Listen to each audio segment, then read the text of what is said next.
একবার বিশ্বনবী একটি বিচারের রায় পেশ করলেন কাফেরের পক্ষে আর মুসলমানের বিপক্ষে। এতে মুসলমান ব্যক্তি নাখোশ হয়ে হযরত ওমরের কাছে গিয়ে বলল, হে ওমর, আমি বিশ্বনবীর কাছে বিচার চাইতে গিয়েছিলাম, তিনি কাফেরের পক্ষে রায় পেশ করলেন, অথচ আমি মুসলমান, আমি চান্দা টান্দা দেই, তিনি কিভাবে আমার বিপক্ষে রায় পেশ করলেন? হে ওমর, তুমি অনেক জ্ঞানী মানুষ, তুমি আমার এই বিচারের স্থানী করে দাও। হযরত ওমর ঘরের ভেতর থেকে একটি তরবারি নিয়ে এসে বললেন, বিশ্বনবী বিচার করে দেওয়ার পর যেই ব্যক্তি আমার কাছে বিচারের স্থানী করতে আসে তার বিচারের স্থানী আমি এইভাবে করে দেই। তরবারি দিয়ে আঘাত করলেন, লোকটার কল্লাটা শরীর থেকে আলাদা হয়ে গেল।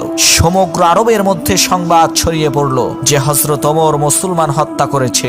বিশ্বনবীও চিন্তিত। এদিকে আরশে আজিম থেকে মহান আল্লাহ রব্বুল আলামিন হযরত ওমরের কাজে খুশি হয়ে গেলেন। তিনি পবিত্র কোরআনের আয়াত নাজিল করে বললেন, হে নবী, আপনার রবের কসম, এই ব্যক্তি মুমিন ছিল না, সে ছিল মুনাফিক।